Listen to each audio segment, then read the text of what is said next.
Hi everyone, and welcome to our Digital Salon 2021. Yay! Woo! Happy New Year. Happy New Year. If you haven't watched us before, my name is Dr. Kate Armstrong, Head of College for LCCA, proudly partnered with University for the Creative Arts, Gold TEF award-winning university. I'd like to introduce Sadie Clayton. Hello! Nice to meet you all. Happy New Year. I'm the course director of fashion design. Thank you. Going down to my left, but it might be your right, is Alyas Latif. Hi guys, Happy New Year. I'm the course director for graphic design. And Fabio Ciquera, save the best for last, director of programs, just teasing guys, for LCCA. Thank you, and Happy New Year to everyone. Thank you for the introduction. You're very welcome. We've been in a busy back-to-back day. So last year we forgotten my name. I know, right? We're like, oh, where's our words? So look, what a year we find ourselves in. Lockdown 3.5 million, right? And we find ourselves back online again. Luckily, we were strategic at the end of the year, and we made a group decision to go online. And now, as per government guidelines, we're online for the foreseeable future. So one thing we're always talking about, and as you know, is very dear to my heart, is wellness and flourishing. So toward the end of last year, we thought, let's talk about that. And then we were so busy, we had to postpone the digital salon to the new year because, we had a lot of work to do. So it's well known that people working in the creative industries have a higher propensity for mental health problems. And just want to throw it out there. How are you feeling? How are you managing your wellness and flourishing? Are you? What's concerning you? And let's talk. Yeah, so shall I go? Go for it. She's ready, she's here. So for me, what I find is having a routine. It's so important to make sure you get up, get ready, and have a plan for the day. Otherwise, you find yourself slopping about. Before you know it, another day's gone by, another week's gone by, and your month's gone.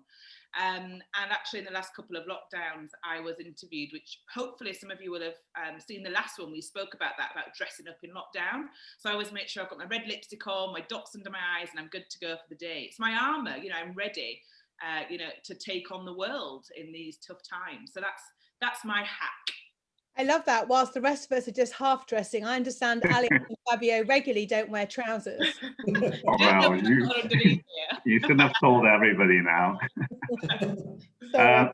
It's also for me important to change spaces. So even if you're dressing up to go to your living room, I think it's a good idea to do that. So get used to setting up your laptop on your dining table, and then when you're done, make sure you close it off, put it away, and then set the table for dinner, or move to the living room and have a nice drink, sit by the fire. It makes a big difference to your mental health when you're changing spaces, you're changing your mood, going for a walk. I know even now, because we're only allowed to go out even once or twice, it's just better to just do as much as physical activity as you can, because you are also draining you're draining mentally by focusing so much on work or stressing about day-to-day things. So changing your physical space is important. Absolutely. So fashion, physical space. Fabio. I think actually, compared to Sadie and Alyas, for me, it has been quite the reverse. Dressing down, enjoying actually wearing finally sweatpants that I never really do, or jumpers, or like hoodies and these kind of things. So that has been really quite a relief. But on the other hand, much more structure. So as well, going out very early in the morning, well, not necessarily now. Actually, now I go out in the evening and walk for 15 kilometers, come back. Routine in terms of exercise, work, breaks, and as Alice was saying, changing sort of environment, like transitioning from the dining room into living room and then back into the kitchen, and sometimes the bedroom too, but you cover up. Technology allows us to sort of create some sort of background which is quite different. So for me, that has been, I think, the bottom line of all of this is the idea of a routine, because it's so easy to slip into some sort of non-routine. I'll do it tomorrow. And it's good to do it sometimes. There are certain areas that actually we need to let go. But as I did, for instance, in terms of my what I wear. Saving. But I actually invested more on certain kind of things that I never had before, like jogging things and trainers. Proper trainers. I have plenty of trainers that are not meant to run in. I spent a fortune on gym wear. Yeah, me too. I love that. Well, I love that. So it's routine. I'm quite extreme because, like you, Fabio, it can drop off. Not all of us are as brilliant as Sadie, who militantly gets up for her power hour or two in the morning and sends me a WhatsApp to boast whilst I'm rolling around with the dog and the cat and the other human I have to look after, and thinking about my day and juggling it all. And it's that kind of, it's about having boundaries, isn't it? So I'm quite extreme and got a dog, and he's worth every penny because, you know, I pushed back the start of this because Fabio and I and all of you have been in back to back from 9 o'clock this morning, also preempting that with everything else you do before 9 o'clock, right up until 4 o'clock, and just went, right, we need a walk. I need to go see my child. We need to go out into some fresh sort of air. And we would not have probably gone out as the dusk is falling and seen the lovely sunset and had 20 minutes. And we front end it with a long walk as well. But so what else are you doing for your boundaries? I mean, obviously all three of you are very lucky to have an excellent boss like me. Of course. So, so your life is peachy. I look at Fabio's face. You're on camera, Fabio. And it's live, Fabio. No pressure. But in seriousness, I also have a great boss. You know, when this lockdown happened, I phoned and I said, look, I'm concerned how I'm going to juggle homeschooling, doing it myself. I've got a big responsibility here, which I take very, very seriously. How I know how I can do it. I'd like to put in these boundaries, and I'd like to, front end my day schooling, then work, then. And yet last night and today and this morning, there are emergencies, one has to deal with, so it gets pushed out. So how are you managing that with your workload and your students, etc.? And what advice are you giving to them? It's probably two questions in one. Just jump in. Well, I think, it's good to have your day-to-day routine, which obviously maybe work is 50% of it, but have your day-to-day routine where, like Sadie, you get up really early in the morning and you do yoga, you have your herbal tea, and a jog, and then you have breakfast, and then you gradually save that sort of. For me as well, it's important. I tend to save the first hour or 2 hours of the morning to not necessarily self-care, but to take the time to have breakfast, to really be mindful of where I am. Whereas before I used to just immediately run and grab my phone and check my emails. So you do when there are emergencies, you do end up going back to your bad habits. But having that routine and that boundary with work, and then concentrating on work when you need to work, and setting up a space where you are really focusing on work, and then taking time off for lunch, back to work, and then switching on and off. That on its own is a really important routine, and once you get used to it, you actually do enjoy doing your work, but also enjoy taking the time off to spend it with loved ones. That's so true. Sorry to jump in with my enthusiasm, because we're notorious, all of us, for WhatsApp messages. And I've become really militant.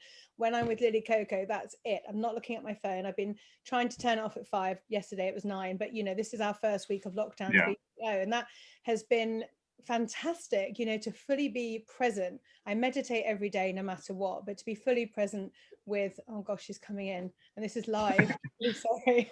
Can someone else talk? I'd just like to pick up on the point that Alyas made previously about, shutting that laptop. Yeah. For me, signifies that is the end of my working day, and I moved the laptop from the dining room table to the office. So it means that actually, I'm able to stop working, switch off, and don't think about it. Otherwise, we're a creature of habits, aren't we? We're just kind of, open your laptop, just check your phone. Absolutely, I agree with you. And also what I find as well is there's an amazing Instagram that I'd suggest that you all follow called Breathing Pod, and it's this incredible Scottish guy, and he plays these wicked healing sounds and then leads you through this breathing technique every morning at 7:30. So this morning actually I managed to make it, and straight away it put me in a totally different headspace, and then I was just ready to go for the day. There's just little hacks here and there, isn't there? So important. I'm so sorry about that. That was so funny. And that's also, I love the shift. We have to look at the positive aspects of these lockdowns, where, and especially as a working human, not just a woman, but a human with a child and responsibility. And she wanted just to come and tell me that the cat had eaten her ham on the dining room while she was, and I said, Mummy's on the telly, you know. And she goes, could you mute it? I'm like, no problem.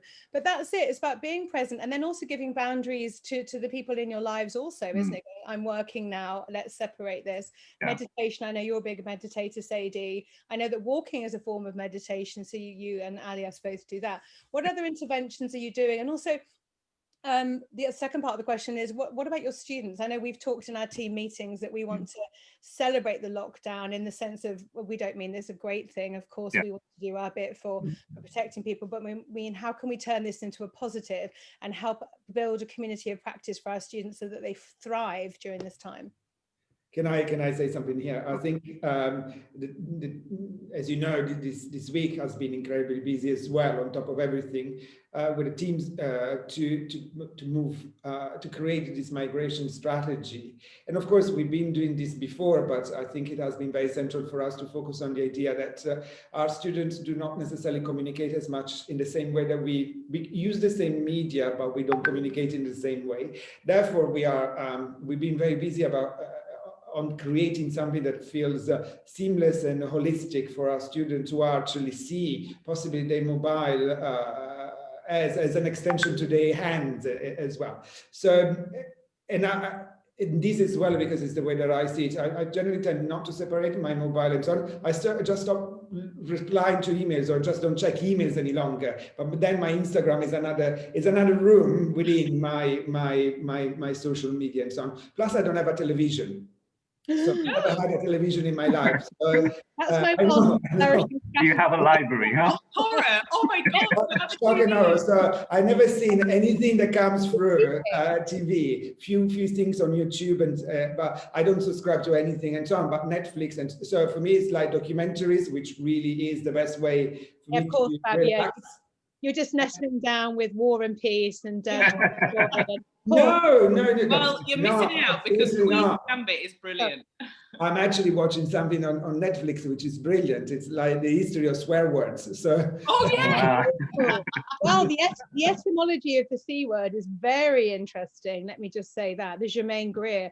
And I've been watching the Restaurants on the Edge, which is more like a travel program. And because, you know, I'm sitting there and I'm going, oh, I'll go and look at Hawaii or Costa Rica. And actually, I'm traveling from my living room, so I really recommend that. Sorry, we all cut you off there, Fabio. Tormenting yourself. We all cut you off there, Fabio. He's sorry. sleeping and no, don't worry. Yes. He's live on the television. Your social media, don't worry, Fabio.